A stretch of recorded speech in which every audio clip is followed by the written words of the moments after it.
Well, so when I was 5 years old, Oh, we lived in Berkeley in a two-bedroom house. Two-bedroom, yeah. My brother and I. Yeah, he was just born. He was about a year and a half old. So I'm 5 years old. I remember this. And I don't remember, well, I can remember, I guess, a fair amount of my early childhood. But this one I always remembered. So I'm walking into the bath. This was spontaneous. I walked into the bathroom. Mom's cleaning the tub. And I go, Mommy, who am I? She yes. stops. She looks around at me. She goes, You're Japanese. And then immediately I kind of scratched my head energetically, and then I walked out of the bathroom, knowing that that wasn't what I was asking my mom, and she couldn't answer me. So I guess that means that I really can't talk to her on another level because of her response to that. So really, that was the start of my quest, age 5. Who am I? Wow. Who am I? I had never heard that from anybody, right? Age 5, Berkeley, California. Yeah, I remember that. It was like clear as day, like, Mommy, who am I? Now, if she would have said anything but that, like you're an extension of God or whatever, it would have made a difference in my life, I think, as far as my quest go. But since she didn't answer it, I knew I had to go and be the seeker. I mean, I knew that somewhere. So when I was 23, after working for almost a year, after I got out of the Air Force, I went to college, not knowing if I was smart enough to go to college, let alone graduate. Because when I grew up, it was very boring. I hated school. I absolutely hated school. Did you have at least one subject, favorite subject? In 8th grade, wood shop. Okay. Wood shop, you know, where you made bowls with these little thingies. What do you call these? That thing that scrapes out the piece of wood to make it into a bowl, and you better not hit your finger or else your finger's gone. It was that sharp. I forgot what it was Something called. similar, like Jesus was a carpenter, correct? I guess, but Okay. that was like so much fun. And mechanical drawing, also in 8th grade, mechanical drawing, you sit on a on a like a bench stool, but you had like an angled table, and you had the light above you, and you had a T-square and a compass and this fine kind of pencil, and I loved to make things up with the T-square and the angle and all that. It was fascinating to me. See, so I could have been an architect. I easily could have been an architect. Had the teachers go, "Oh, you're really good with that. You could like design houses and buildings and cities," and like, really? No. And then biology in high school, and everything else was boring. Every other class was boring. So I was stupid. I mean, I was a cut up. I was a class clown, let's put it that way. Really? I made people laugh. Yeah. All through school. And the teacher hated it. Hated it. You know, I'm supposed to study. Quit cutting jokes. I mean, I was always talking. So I always would start out the school year in the very last chair in the middle row so the teacher couldn't see me. And then within 2 weeks, I'm up there, front seat in the middle row, right in front of the teacher's desk. Always got caught. And so when you get caught, then you get reassigned your chair, right? Yes. Yeah. So I went from the back of the room to the front of the room. Now I couldn't be funny then. Yeah, it's like, it was hard. Every year, same thing happened. But, Did you like physics? oh no, I was really stupid in math, physics, anatomy, any of the hard sciences. I had no interest. I was more of the artistic kind, and yeah, but they didn't teach that. So basically, What kind of artistic did you draw? Oh, but when I was in college, I took this microbiology course where you get to look through a microscope, and you can put anything under the microscope that you want. So I would get things like leaves, things from nature. I would get stuff and look at it to the microscope. And it was fascinating. See, now they call it electron microscope, where you can adjust it to like look at subatomic particles. See, that's fascinating to me. That stuff is like, whoa. So that inspired me to draw what I saw under the microscope. So for that class, my project was drawing. I mean, I did drawings of what I saw through the microscope. And that was fun. But I only did it for like a half year. I got interested, and then I had to then I got into other stuff. But so my journey really has been a very slow awakening process where it's like kind of like that throughout the decades where I just get unlayered, and the more that I know how to surrender and stay open to receive, the easier it is. But I had a hard time for the first, up until about really 10 years ago, I think. Life was still hard. Struggling with not enough money. My whole life, not enough money.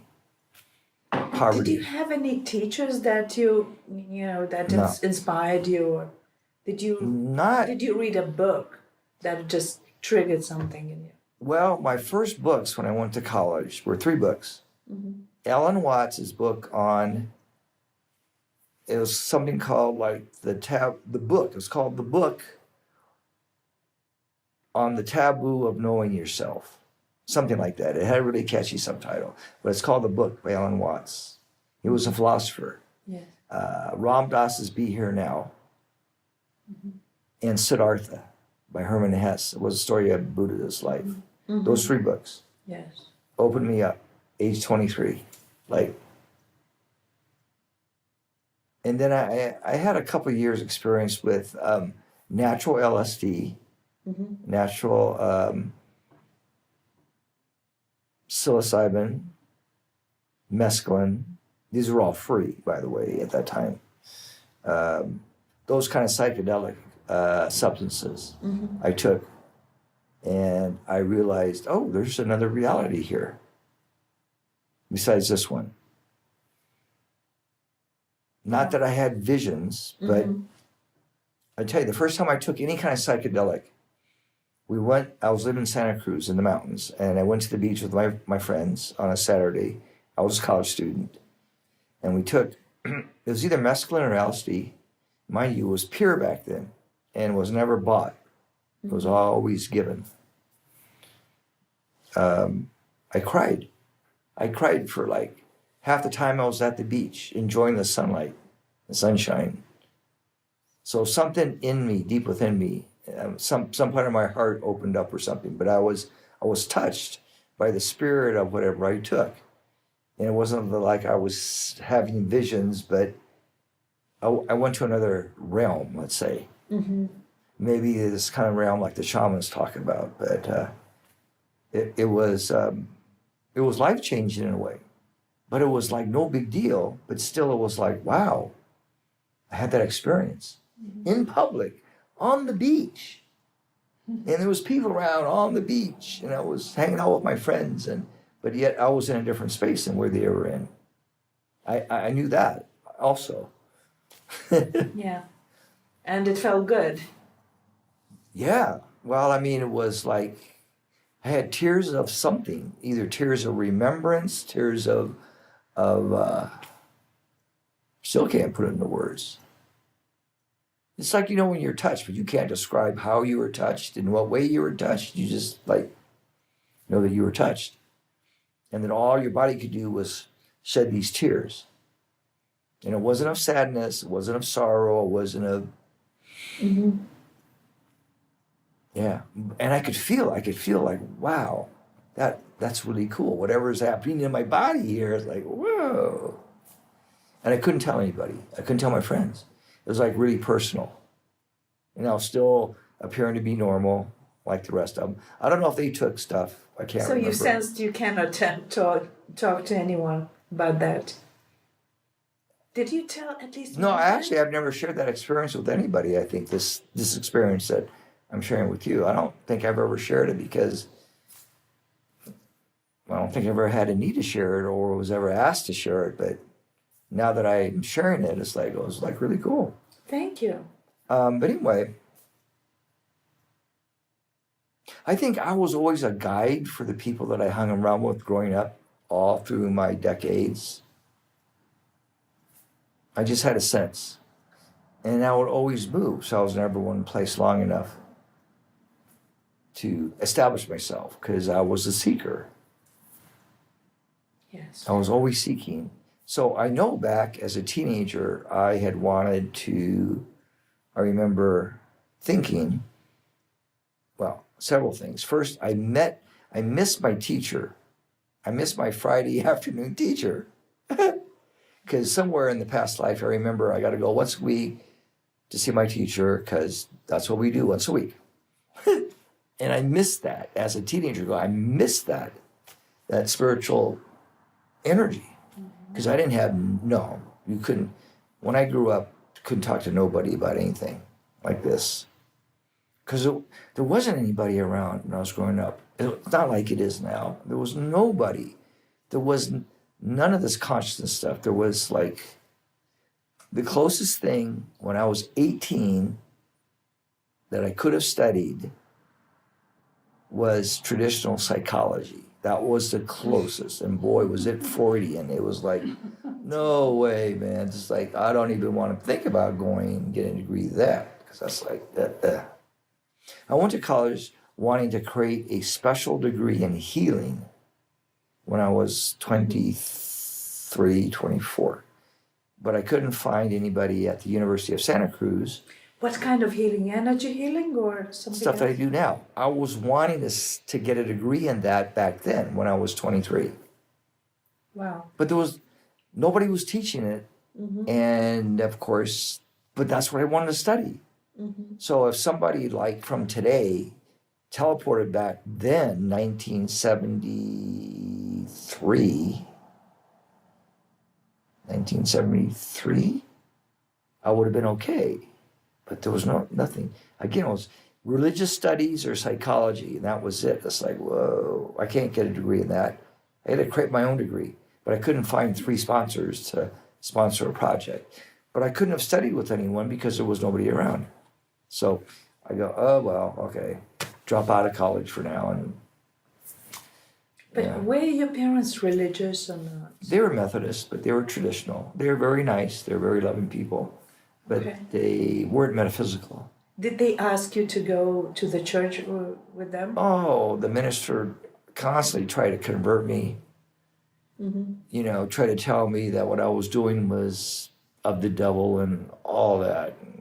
Yeah. Oh, so they knew. Get away. Well, I looked like a hippie in a way. Okay. Not with super long hair, but long hair enough to where, oh, this guy's not normal. He doesn't go to church. So what did your parents say? Oh, they never liked me being that. They never agreed with it. But they tolerated it. They tolerated it. Yeah. But still, you chose education, correct? To study. Yeah, because that's what I thought I was going to do my work in. And I think I was a little bit either misguided or I interpreted the reading of how to get my master or what I was going to get my master's degree in. I might have interpreted it incorrectly, but I should have got it in psychology, but I got it in education, thinking I was going to teach, but I knew I couldn't teach in the school system. I mean, can you imagine me, the rebel, trying to teach these kids about how to be free? What? Yeah, get this guy out of here. Yeah, I mean, I knew I couldn't do it. I knew I'd get fired. But you got even master's degree in education. I did, and I could have subbed when I was in Washington. I could have subbed, but that's like getting a phone call at 5 o'clock in the morning, going, "Hey, would you?" No, thank you. I got that a lot because I put myself on the sub list. Mm-hmm. I could have, and then I go, well, maybe I could have. I needed the money, but my heart wasn't in it because I knew I would get fired. Yeah. The kids would love me. and the parents would misunderstand me, and therefore the school system would fire me. I figured it all out in my head. So if you could change the school system, at least something, in today's American school, what would you do? At least. Well, the closest thing in education in this country, well, in Australia, there's a book written by this Australian called Summerhill, and I read it when I was getting my master's degree. And it's about Australia, I do believe. It's about Australia and how this man created his school and what he taught. And I related it so much that I told my professors about this book because I was like so excited about it. But it was basically, it's called Summerhill. And probably get it at the library. It talks about how to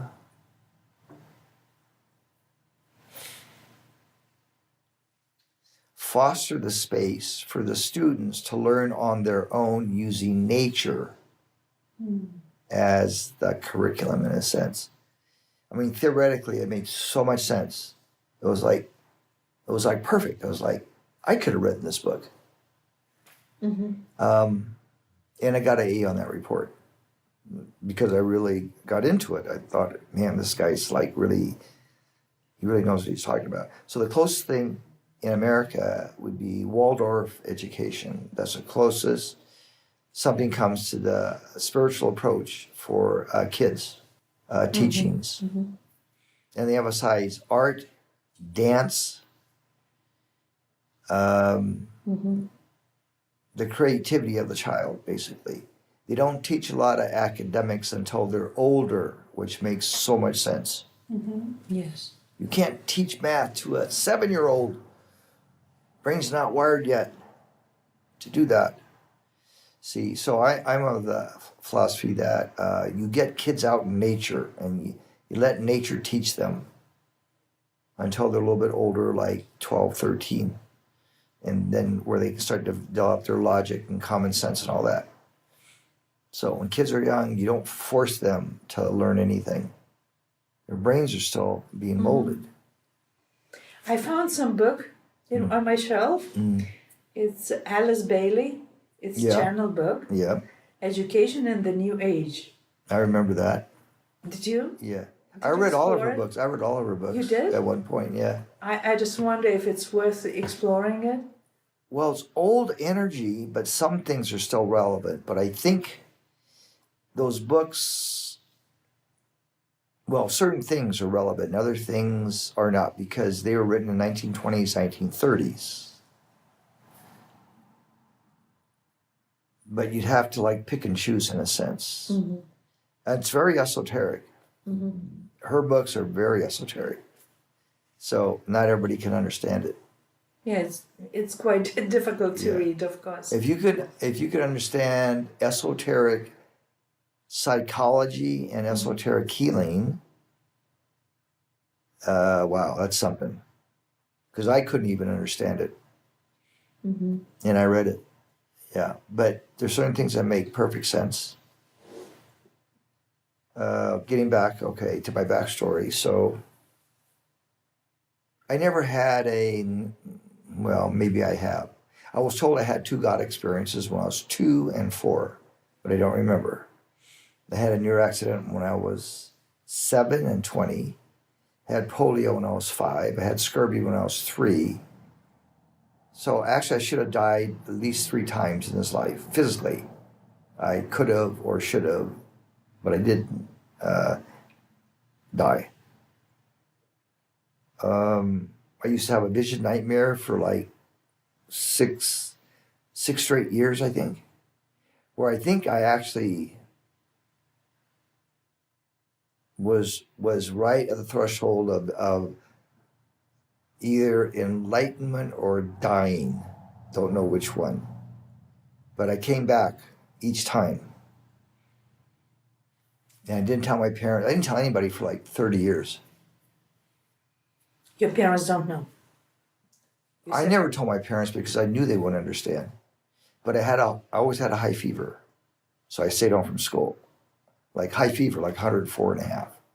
It would just come over me, the fever. I would just get sick. But I thought, oh, I don't have to go to school. Yay. But it was a weekend, so it actually didn't matter. But I'd have the same vision every time.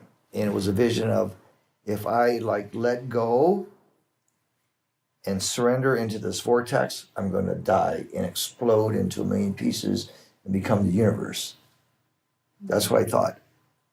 And as a little kid, well, as a like 12-year-old, 11-year-old, I was really scared in the vision, in the dream. I was scared, and I would always scream out to God, "Please, God, don't let me die," like screaming it out there.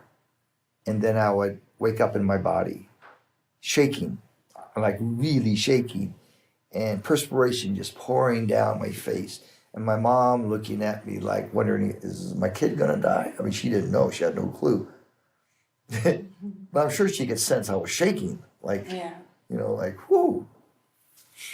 And it happened the same way every year for about 6 years. Exactly the same. Which was weird. Because I would think, how can this be? How can I have the same vision nightmare exactly the same? I'm going to wake up exactly the same time, calling out to God, shivering the same way as before, fever and everything. And it replayed yearly, once a year, for 3 days. I was in this in bed with the high fever. And then I remember going to school. We had to walk to school, high school. Well, let me see. It must have been in high school because I don't remember walking in junior high. So it must have been at least when I was 15. But it seemed like it happened 6 times. But anyway. And do you know what it meant? I mean, do you know what it means now when you go back into that? That's What's the meaning of the dream? Well, it wasn't so much meaning, but I had a chance way back then to like totally surrender into everything. And maybe part of me goes, oh, I don't even know if I could do this because I don't know if people are going to understand. Because I felt that way when I was a little kid, having the God experiences, and that's why I shut down, because I'm thinking, if I'm fully awake and the light's pouring through me, are my parents going to understand this? Is the church is definitely not going to understand this. Is the school system going to relate to this? I don't even know if I can go to school in this state. I think that's what was going through in the back of my consciousness, and that's why I shut down and became normal. And I still had a hard time just being normal with my parents. So I sort of played it out. Well, if I surrendered and totally let go into this vortex, yeah, that personal part of me would like be obliterated, and I would have become the universe. And becoming the universe at that age scared me, because I go, yeah, I would still have my consciousness, but I would be everything. I would be the stars. I would be everything out there in the universe, in the sky. Maybe I didn't know if I could handle that part. I mean, that was like, man. But when I would walk to school, I felt, this happened every time, I felt like I was floating to school, that I wasn't walking on the sidewalk, that I was above it, like about this high, and I was just floating. And that the inside of my body was totally clear and empty, which was a great feeling. Like no food, no nothing. It was like totally empty. It felt great. In fact, I didn't want to eat. I mean, that's how good it felt, right? Yeah, I didn't want to get densified. Yeah, my body felt really light. And that happened for about 2 weeks. And then it would wear off. So when do you start healing? Yeah. Oh. Playing with energy and... Probably when I was 23, first year in college. And I studied philosophy mostly. That really intrigued me.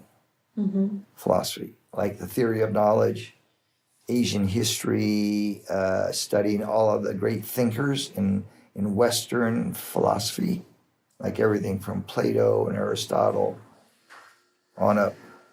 I had actually two teachers in college that I think understood me. At least I felt they saw who I was and what I was trying to become, or what I was trying to create in my life. And one was an Asian history teacher, and the other one was the philosophy teacher.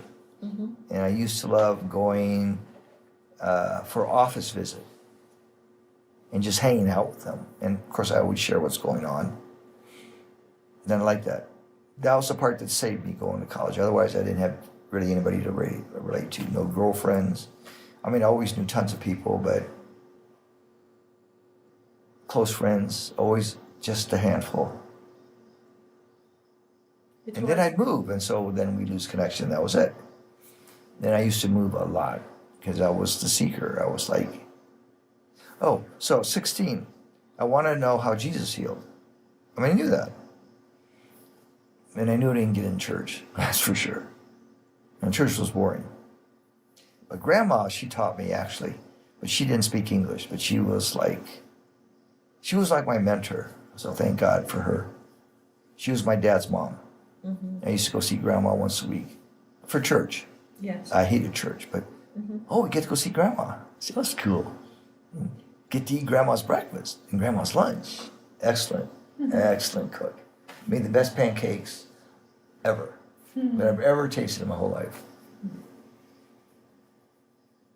So my search was for a long time. Yeah, I've studied with healers and teachers, but I never attached myself to someone that was like a guru disciple thing. I never did that thing. Oh, there is some books that I've studied that have helped me. Course in Miracles helped me through my divorce. Emotionally, it was the only support system I had. So I read it, all 3 books. Your divorce? Yeah, I was briefly married, so I had to get a divorce Okay. when I was 33. But that was the one thing that helped me through that. I could actually feel his presence reading the book, which would actually knock me out. It would knock me out. So I pass out reading the Course in Miracles in my bed. But it happened every time. Yeah. And actually, I'm reading a follow-up to that by a different receiver. It's called A Course of Love. Oh, okay. Yeah, and actually I'm going to be teaching that.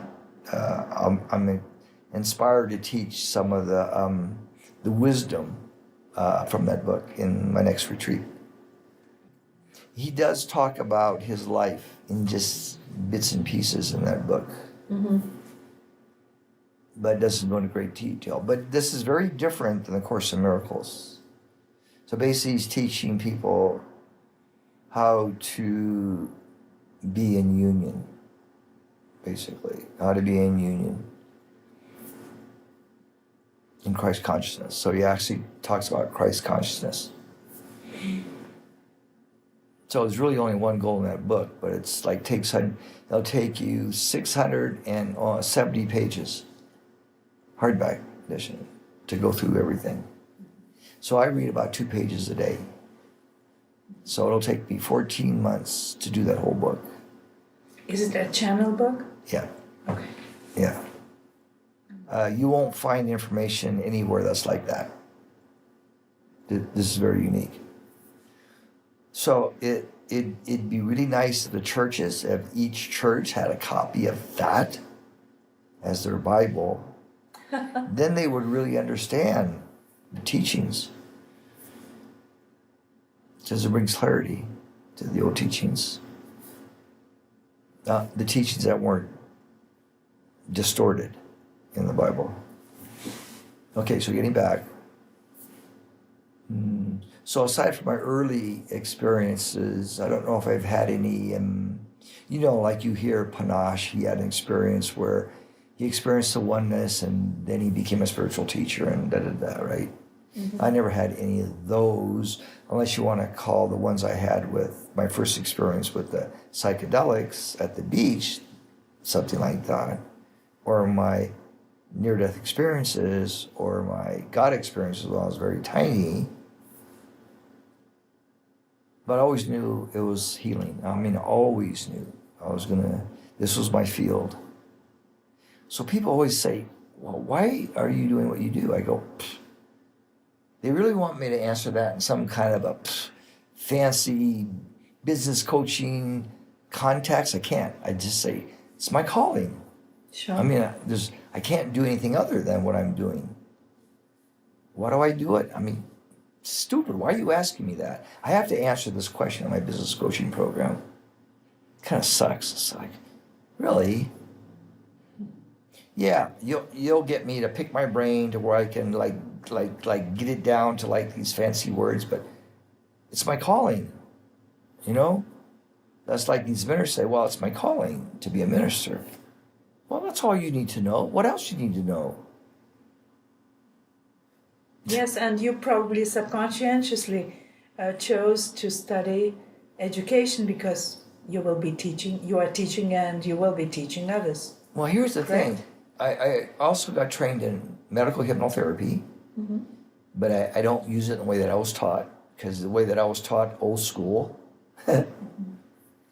But I got the degree for credibility, you know, academic credibility in Washington State. So Arizona, we don't have that requirement. Actually, it's a what do you call it? I think it's like California. Although you got to be kind of careful. But right to work state. Arizona's a right to work state. So I believe outside the city limits, you can do anything you want. You don't have to have a degree or credentials. It's my understanding. But any case, yeah, I wanted to know the secrets of how Jesus healed and actually how he taught. But I kind of know that, and I've always known that. So when I hear people say certain things like he said that, I'll either go, oh yeah, that's right, or no, he didn't. You know, it's not like in between. It's like, yes, that's true, or no, that's not true. Somehow know that. How did he heal? He healed because he was in a state of connection with his Heavenly Father, basically. So it's a state of oneness is what we call it, or a state of unity, consciousness, which embodies this whole thing of Christ consciousness. See, so if we can help people to get connected, my job's done. I mean, I've done my job. That's my only job, really, is to, in whatever way I can, help support people to have the experience of connection within. And you don't need to teach them. You don't need to teach people. You only see. Here's what Jesus says in this book. We're coming out of a state of learning into a state of receivership, where everything's already known. Yeah, obvious. So when we've been in this separated, disconnected state, we've had to learn to make it in the world. So what they're saying from the other side is, there's another step to that. You don't have to do that anymore. That's old school. Because remember what Christ said, that the kingdom is within you. See, that makes perfect sense. Yes. And what he's talking about through this book. So, just think about it. If people had the experience of their inner connection, what else do they need? Because then they can receive everything that is needed for them to create their life. Money, the right career, the right marriage, everything. The right parents, etc.